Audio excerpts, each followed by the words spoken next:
Let's get out of here. What's wrong? Volkov. Once again, I find myself aiming a pistol at someone you care about. Drop your gun.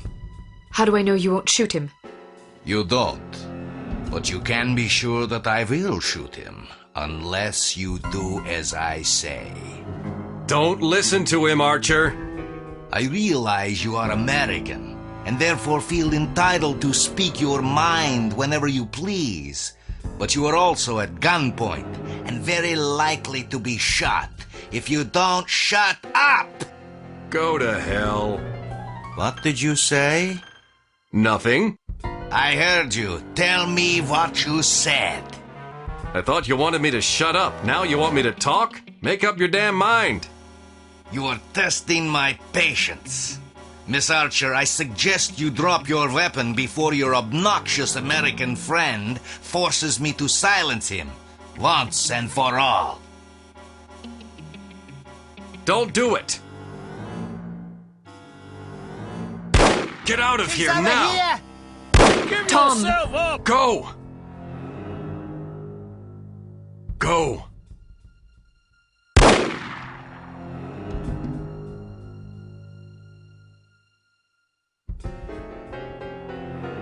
After her! I hope you are pleased.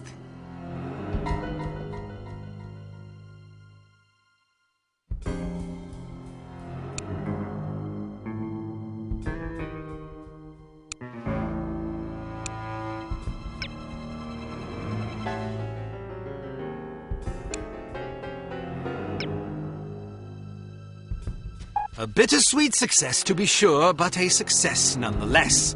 Recovering from Agent Goodman's death will be no easy task, but you can be sure H.A.R.M won't sit idly by while you grieve. The information you recovered from the headquarters of Dumas Industrial Enterprises may prove to be the break you've needed.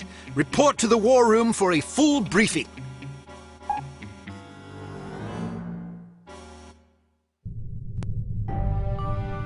Go! Tom! Get out of here now!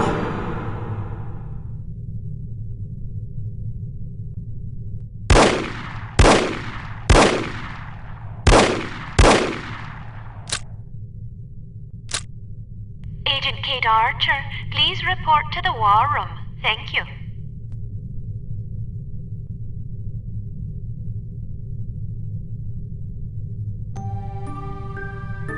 Agent Goodman's death is a terrible blow, no question about it. But although this mission was costly, it may well prove to have been worth the price. I wish I could believe that. You mustn't lose sight of our objectives. The sacrifice of any or all of us is a small price to pay to preserve the lives we will save if we are successful. Tom knew the risks. So did Bruno. So do you. Knowing the risks doesn't really prepare you for losing a partner. It certainly doesn't prepare you for losing two. Nothing can prepare you. The loss of an operative is never expected and is always tragic. But as horrible as it sounds, it's also inevitable. It's a dangerous job. Perhaps Mr. Smith is right. Perhaps I'm not up to the task. Rubbish. You've performed remarkably well under extraordinarily difficult circumstances. I confess I was somewhat skeptical at first, but that was before I grasped the magnitude of the situation. In my entire tenure as a field operative, I never once faced a crisis this formidable, and certainly can't say I would have done so with the aplomb and competence you've demonstrated thus far. I didn't realize you were a field operative. Indeed, for 14 years. After the war, I found I was having a hard time adjusting to civilian life. Fortunately, an old acquaintance of mine was recruiting for Unity and happened to ring me one afternoon. I've never looked back. Sort of difficult to imagine, isn't it? Not at all. You flatter me. Anyhow, let's have no more self-pity. What do you say? Yes, sir. So before you served on the committee, you and Bruno were colleagues. And friends. Did you ever work together on an assignment? Frequently. We lost track of how many times we'd saved each other's lives. And you still believe he was capable of treason? In my heart, no. Intellectually, I don't quite know what to believe. No question about it. He was always a steadfast, resourceful fellow, but the history books are full of patriots turned traitors. There's no telling what a man is capable of, given the appropriate temptations. I know what I believe. I admire your conviction, and I pray you're right. Ah, Mr. Smith, I hope you have some good news. Good news would be that we hadn't lost another valuable agent on this mission. What news do we have? Well, our analysis of Agent Archer's photographs is complete. And? We have a possible lead on Dr. Schenker's whereabouts. I think we can classify that as good news. As I said, it's all relative. This H.A.R.M. situation isn't the only crisis in the world, and we're fast running out of competent field agents. Then suppose you get to the point and tell us what we know about Dr. Schenker so we can go fetch him. It's somewhat speculative at this point, but it's possible that H.A.R.M. is keeping him at a secret underground research facility in North America. We don't know the exact location of this facility, but thanks to the files Archer photographed, we know it exists, apparently in the vicinity of a lumberyard in western Washington state. It seems the site is being supplied by an American Railways passenger train. Records and research has dug up evidence of various trains making unscheduled stops in the area over the past 3 weeks. At regular intervals? Indeed. Probably to drop off supplies and personnel. We're certain that at least one American Railways engineer is on the H.A.R.M. payroll, although several individuals may be involved. We're looking into it. What's my assignment? Phase 1 will be to apprehend the engineer or engineers in question so that we can interrogate them. Once you're aboard the train... How exactly am I to get aboard? We'll smuggle you into the galley car. Lovely. Anyhow, once you're aboard, you will meet with a contact who will tell you precisely whom you'll need to detain. It is safe to presume that other H.A.R.M. personnel will be aboard the train, so subtlety is advisable. Needless to say, seizing the conspirators will prevent the train from making its stop, so you'll have to be sure to detrain at the appropriate time. Well, after falling out of an airplane, I suppose jumping off a moving train can't be that bad. That won't be necessary. Once your objectives are complete, you must head for the caboose and detach it when you're near the lumberyard. We'll have an agent in place to switch the track and reroute you to an unused depot behind the lumberyard. This area is not likely to be heavily guarded, so you shouldn't have much difficulty getting through. If all goes according to plan, you will rendezvous with another undercover agent who will, we hope, have information that should help you locate the underground base. Then I grab Dr. Schenker and get the hell out. Precisely. We'll have a helicopter nearby awaiting your signal. Your flight departs in 1 hour, so if you need to stop by the toy shop, now's the time. Understood. Thank you for putting things in perspective for me, sir. I promise you I will do everything in my power to destroy H.A.R.M. Archer? Sir? Don't let anger cloud your judgment. Revenge is an understandable impulse, but it is also a contemptible one. Our job is not to avenge, but to protect. I can't just shut off my feelings like a tap. No, but you can bridle them and use them to fuel your resolve. Destroy H.A.R.M., but do it to save innocent lives, not to retaliate for those already lost. The moment you give in to wrath, you become as reprehensible as the monsters we're hunting. Clearly, we are all called upon to take lives from time to time, but we must neither relish it nor agonize over it. It is a duty, plain and simple. Not a pleasant one, but often a necessary one. I'll do my best, sir. I have absolute confidence that you will. There was one more thing, although I'm not sure how important it is. According to one of the documents Archer photographed, it seems the Baron's wife changed her surname some time ago. Really? So her maiden name isn't McLean? It's Farnsworth. Felicity Farnsworth? Are you quite sure? Positive. Do you know of her? Aye, that I do.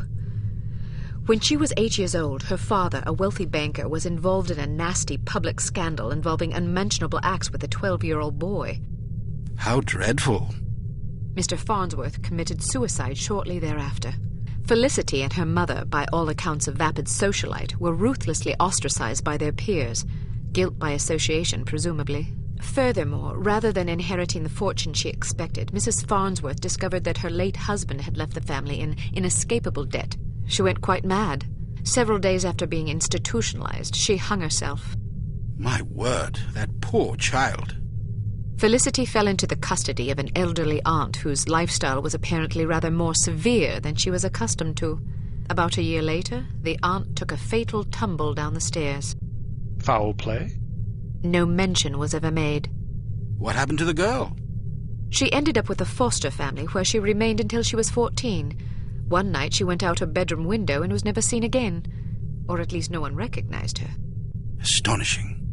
Where did you learn so much about her? I studied her. Come again? I believe I first read about her in a gossip column. I was intrigued by the similarities in our background, so I dug deeper. What similarities? Well, we both came from wealthy families. We were both orphaned at a relatively early age. Our fathers both killed themselves, although for very different reasons. We were both plunged into undesirable circumstances and resorted to rather desperate measures to survive. I found it quite uncanny at the time, although in retrospect I think we had less in common than I once believed. Adversity is the truest test of character. The strong are strengthened by it, the weak made weaker. It sounds like this Baroness didn't have the wherewithal to cope with her misfortunes.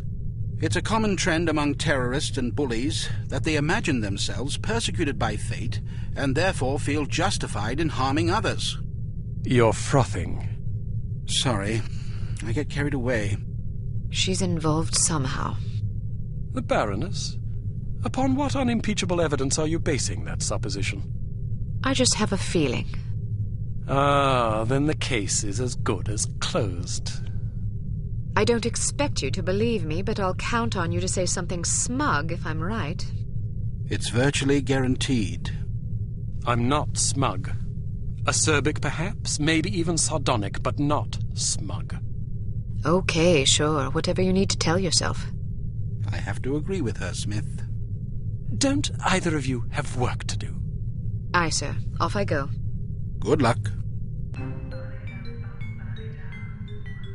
Welcome to Advanced Field Tactics.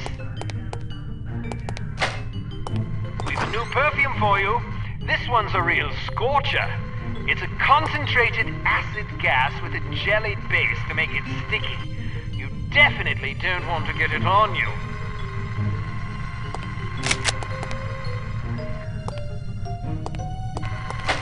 Here's a spiffy new device that should make dealing with security cameras less of an ordeal. When fastened to a camera, it generates a still image from the camera's viewpoint that should convince a casual watcher that he's seeing an empty room. Attach a camera disabler to this security camera.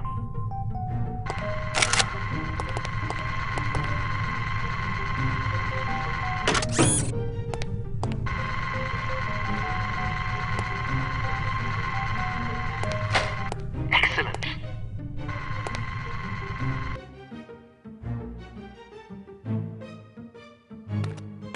Riding a motorcycle is easier than you might suspect. To get on, simply walk up and activate it. Hit activate again to dismount. Hit the forward key to accelerate, backward to brake, and the left and right turn or sidestep keys to steer. You can also steer with the mouse if you prefer. You will decelerate automatically if you release the forward key.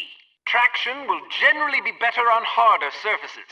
Although you cannot use weapons while riding a motorcycle, you're not completely vulnerable. Ramming an enemy at speed is an effective way to clear a path.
If Dr. Schenker is indeed being held in this secret underground research facility in North America, it's a safe bet he won't be there for long once H.A.R.M figures out what you're up to.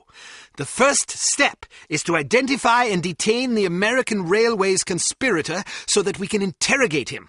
You will then need to locate the hidden entrance to the facility, find Dr. Schenker, and get him out alive. Without him, we're doomed.